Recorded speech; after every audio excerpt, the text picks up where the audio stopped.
On STCN, I'm Kevin Richer. Joining me today in the studio is Dr. Matt Mayberry from Green Mountain College, who talked last week at Green Mountain Power's College Connection's First Tuesdays lecture series about creating the next generation of energy innovators. Dr. Mayberry, thank you for joining us.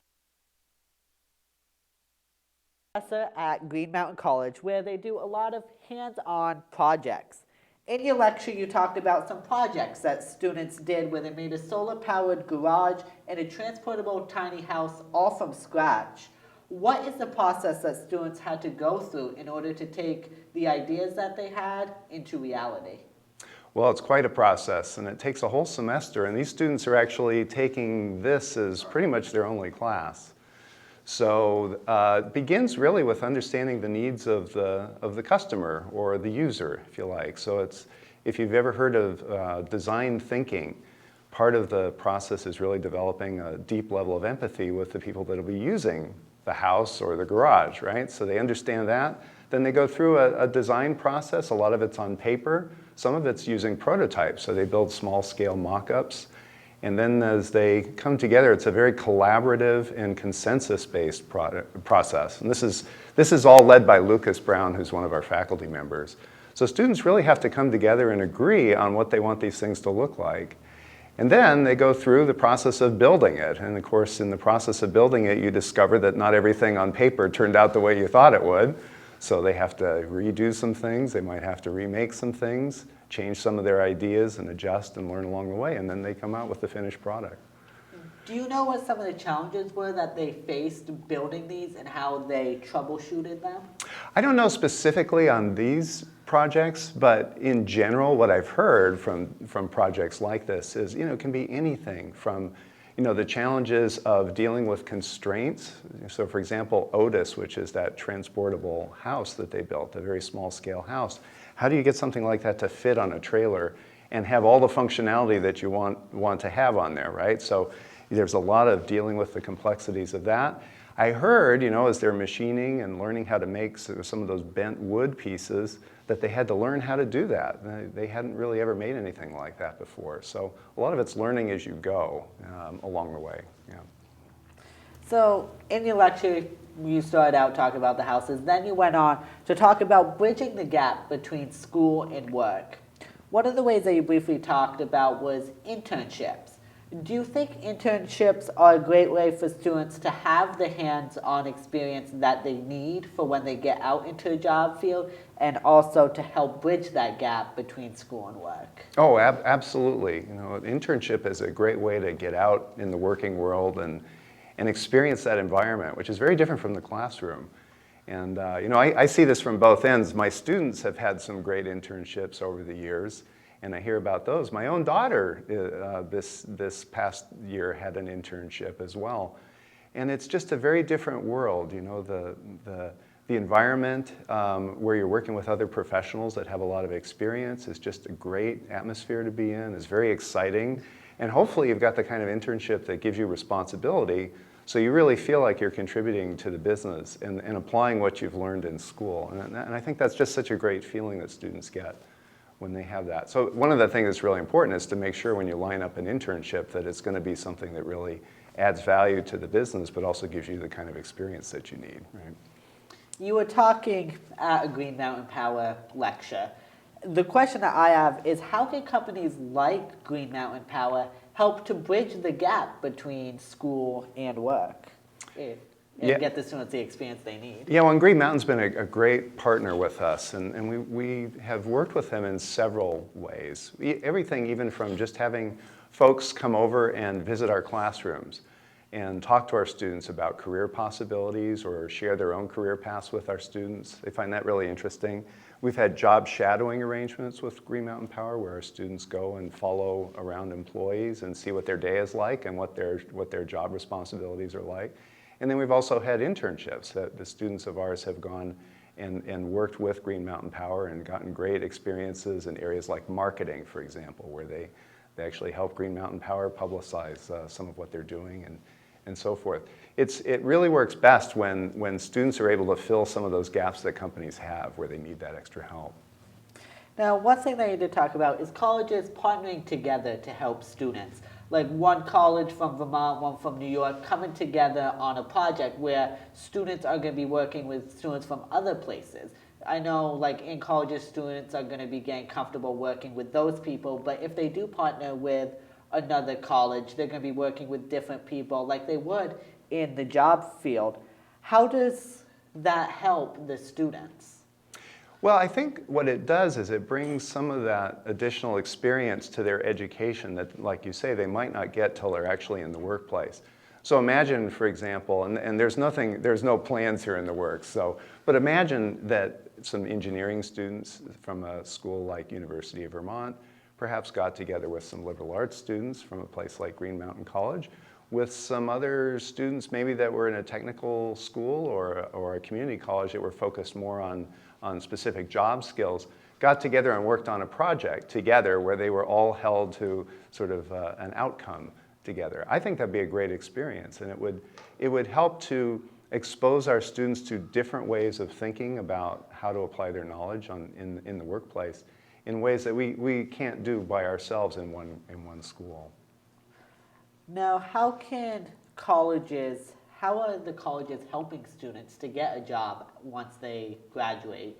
Oh, many, many ways. And you know, what's really exciting now is that process starts even before they come to college. So it really starts when you're still in high school and getting an awareness about the fact that you really need to start thinking about your career even as a junior or senior in high school. So we start early and we try to get the message to students right from the first day of school that career is something that's going to it's a 4-year process. So we're developing some new courses that focus on self-exploration. What are your interests and passions? How might you translate those into careers?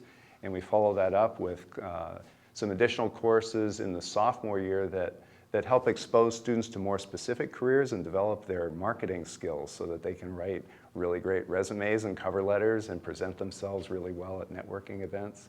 And then we really encourage them to get internships after their sophomore year and junior year, at least, if possible. For students that are going to go on to graduate school, we encourage them to get research experience because that's really important for them. And then as they get closer to the graduation day, we help them with job placement. We work with a number of employers from around the region and in the state, trying to create more and more internship and job opportunities for our students, and also working with them to make it easier for them to create some of those opportunities. We have a lot of small and medium-sized employers in the state that haven't always had internships before, so we want to try and help them make that process work well for them too. Now, you briefly talked a little bit just about high schools. How can high schools prepare students who are innovators, whether they are going into energy or another field? Well, I think a lot of what you do right here in the Stafford Tech Center is great, and right along those lines. It's getting those experiences early, discovering what you're really, really interested in and passionate about, because innovation really comes from that place. It has to be work that you're very, very motivated to do. And then you'll expend the energy to be really creative at it and really apply yourself. I think also it's really great to learn that not everything works the first time. So in a place like this where you have the chance to get your hands on things and experiment and it's fairly low risk, you can run a television station here, right? And you don't have to worry about millions and millions of viewers, but you get the experience of actually putting on a real show. You're going to be experimenting with some things here that you might not otherwise, where you'd have sort of more pressure on you. And all of that, I think, develops a great entrepreneurial mindset where you're willing to take those risks and persist when something doesn't work the first time and try it again and again and again. All those things, I think it's great to start right at the high school level. And those kind of disciplines will carry on throughout your career.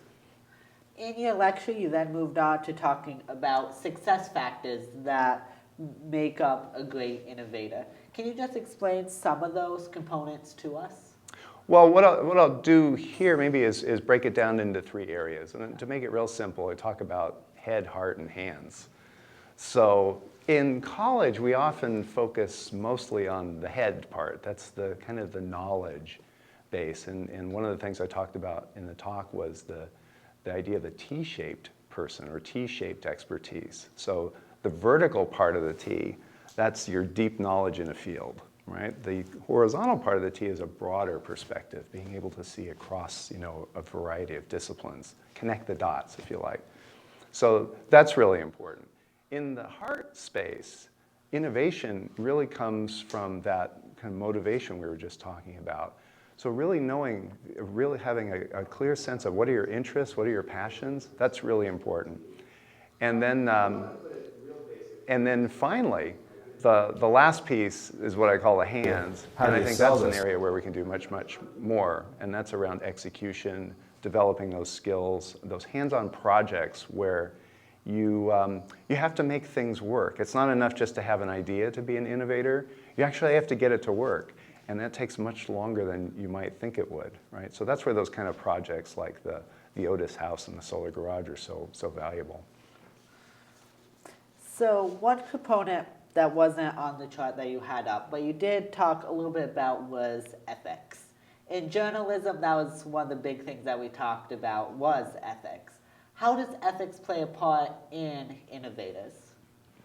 Wow, that's such a great question. And ethics, if you think about innovation, the question becomes, well, innovate to what end, right? What is the purpose of what you're trying to do? And it's easy to just come up with technical gizmos that might fascinate people or might make a lot of money. But what is the long-term consequence of the things that you're developing, the ideas that you're bringing to fruition? I think that's where ethics can play a really important role, is thinking about not just your own perspective around that, but what's the possible impact that this can have on society, on the environment, and other folks. So I tie ethics and systems thinking pretty closely together. It's really being aware of those impacts and looking at it in a way that's fair and just to other people. Then one of the other factors that we saw on the chart was passion and interest. Something that I was wondering is, what fuels your passion for energy? Wow, for energy or just for energy, everything? Everything. Well, what gets me up in the morning is trying to figure out ways to help students make the most of their potential. And so that's a lot of what this is about, is trying to help students discover their interests, their passions, and then help them find ways to actually turn those into a real life path. There's nothing more fulfilling, I think, than being able to look back at your life and say, wow, I really did some important things here. It really made a difference. So helping students get started on that trajectory is really important to me.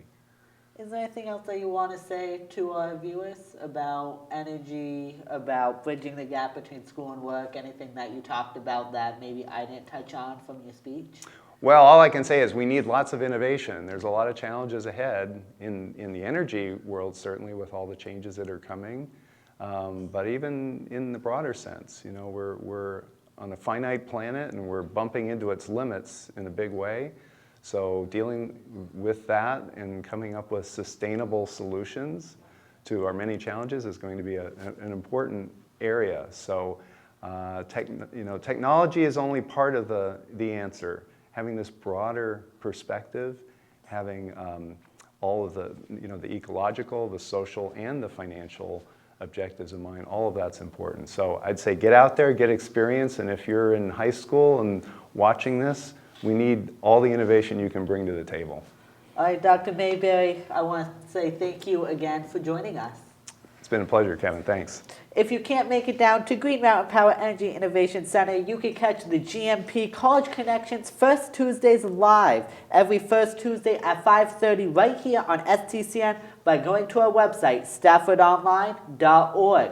You can also see Dr. Mayberry's speech. I'm Kevin Richer. Have a great day, everyone.